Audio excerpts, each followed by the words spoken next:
perhatikan gerak-gerik mereka ketika di rumah. Jangan-jangan mereka sudah dimasuki ajaran-ajaran sesat dari guru-guru mereka yang berpaham Wahabi.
الوهابية تعني اللامنهجية، تعني السلف المزيف، تعني صد الناس عن السلف الحقيقي الذي هو المذاهب الأربعة لسلف مزيف، تعني وضع نظارة ابن تيمية وحده لا شريك له لفهم الدين بأصوله وفروعه.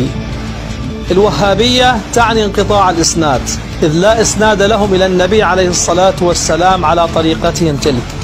الوهابية تعني فقد النور من الوجوه. الوهابية تعني عدم الأدب مع الله تعالى ومع رسوله عليه الصلاة والسلام ثم مع أولياء الله. الوهابية تعني أن تكون في فتنة مع المسلمين، أن تكون مصدر شقاق حيثما حللت أو ارتحلت، فهذه هي الوهابية. نسأل الله تعالى أن يتوب على من تورط فيها.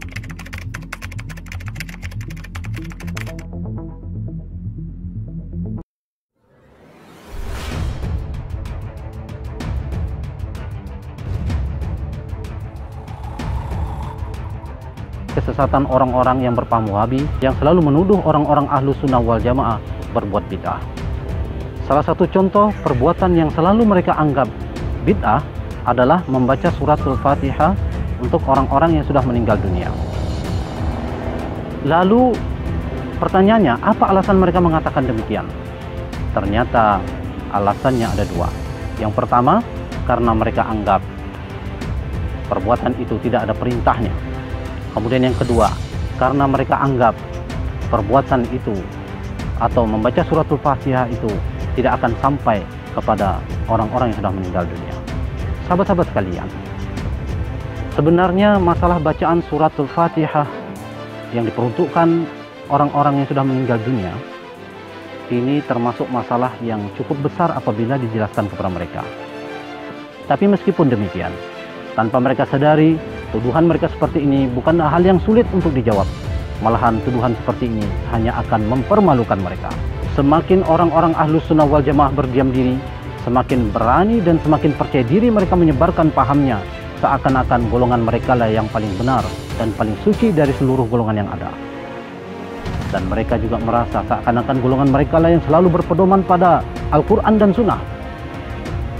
Tanpa ada rasa malu, mereka mau mengajak orang lain agar kembali kepada Al-Quran dan Sunnah. Sebenarnya mereka adalah golongan yang tertipu, yang harus kembali kepada Al-Quran dan Sunnah. Kenapa mereka dikatakan golongan yang tertipu? Karena cara mereka berpikir untuk menemukan kebenaran itu tidak dimulai atau tidak diawali dari hal yang kecil, sehingga mereka tersesat ketika memikirkan masalah yang lebih besar. Bagaimana mungkin mereka bisa memikirkan masalah yang lebih besar seperti bacaan suratul Fatihah untuk orang-orang yang sudah meninggal dunia, seperti masalah tahlilan, seperti masalah haul, seperti masalah bersanji dan lain-lain, sedangkan masalah kecil seperti beduk dan mikrofon saja mereka tidak bisa pahami dengan baik mana bid'ah dan mana yang bukan bid'ah. Jika tidak kita jelaskan kepada mereka dari hal yang kecil, tentu penjelasan kita hanya akan membuat mereka tambah sulit untuk mengerti. Sahabat-sahabat sekalian, meskipun tidak banyak dalil yang kita hafal, dalil-dalil naqdi yang kita hafal, jangan pernah takut bersuara melawan mereka. Sebab cara melawan mereka itu sebenarnya tidak sulit dan tidak perlu terlalu banyak melontarkan dalil-dalil nakli. Jangan sekali-kali kita menunggu setelah banyak menghafal dalil-dalil nakli baru melawan mereka, sebab mereka tidak pernah takut dengan yang namanya dalil nakli. Dan yang mereka cari bukan dalil nakli, tapi yang mereka cari dan yang mereka takuti adalah dalil akal atau logika. Bahayanya orang-orang yang berpaham Wahabi apabila dibiarkan terus berkembang di negara kita. Adapun bahayanya itu, diantaranya yang pertama, kita dididik untuk menjauhkan diri dari golongan Ahlus Sunnah wal Jamaah. Kemudian yang kedua, kita dididik untuk tidak menghormati orang lain yang tidak sepaham dengan mereka. Yang ketiga, kita dididik untuk terbiasa melihat aib dan keburukan orang lain. Yang keempat, kita dididik untuk tidak menghormati dan memuliakan para habaib.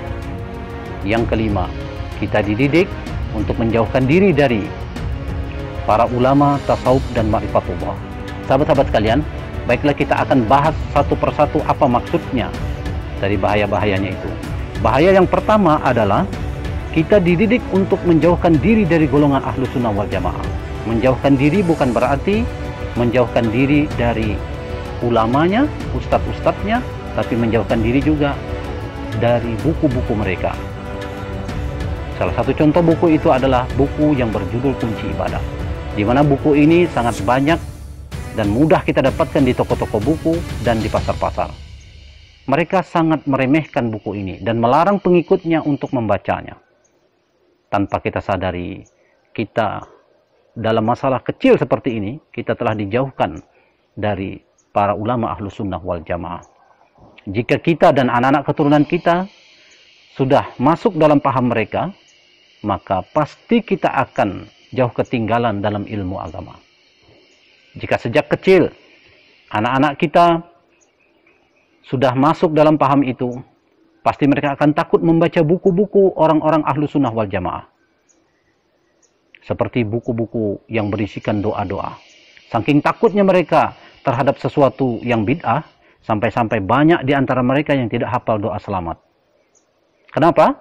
Karena mereka anggap bentuk dan susunan doa selamat yang kita baca selama ini pun mereka anggap bid'ah. Kalau Anda tidak percaya dengan apa yang saya sampaikan, silakan Anda coba pengikutnya itu satu persatu.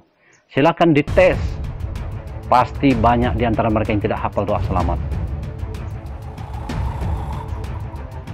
Kecuali jika mereka pernah menjadi pengikut Ahlus Sunnah wal Jamaah. Itulah bahaya yang pertama. Kemudian bahaya yang kedua, kita dididik untuk tidak menghormati orang lain yang tidak sepaham dengan mereka, meskipun itu orang tua kandung sendiri. Jadi jangan heran jika ada anak kita yang masih kecil, yang masih SD, sudah berani memprotes orang tua, berani memprotes para ulama Ahlus Sunnah wal Jamaah. Tanpa kita sadari sebenarnya mereka telah merusak otak anak-anak kita. Karena belum waktunya mereka diajak untuk memikirkan masalah hilafiyah ini bid'ah dan itu bid'ah.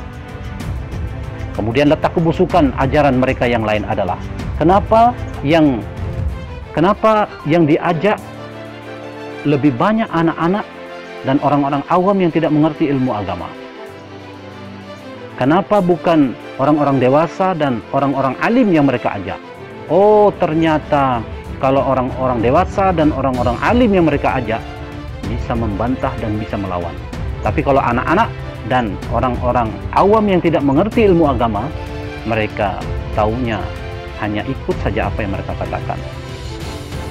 Maka mulai dari sekarang, setiap anak-anak kita pulang sekolah, baik yang masih SD, SMP, SMA atau perguruan tinggi, perhatikan gerak-gerik mereka ketika di rumah. Jangan-jangan mereka sudah dimasuki ajaran-ajaran sesat dari guru-guru mereka yang berpaham Wahabi. Jika sudah ada tanda-tanda kesesatan itu, maka cepatlah laporkan kepada kepala sekolahnya agar ditindaklanjuti oleh kepala sekolahnya. Jika kepala sekolahnya cuek atau mungkin takut atau mungkin juga sudah terpengaruh oleh ajaran-ajaran mereka, maka laporkan kepada tokoh-tokoh agama setempat. Tapi jika tokoh-tokoh agama setempat juga cuek, atau mungkin takut, atau mungkin juga sudah terpengaruh oleh ajaran-ajaran mereka, maka coba Anda laporkan kepada mantan Wahabi, orang yang pernah mengikuti ajaran mereka. Kenapa? Karena orang Wahabi ini, karena mantan Wahabi inilah yang tahu bagaimana cara menghadapi mereka.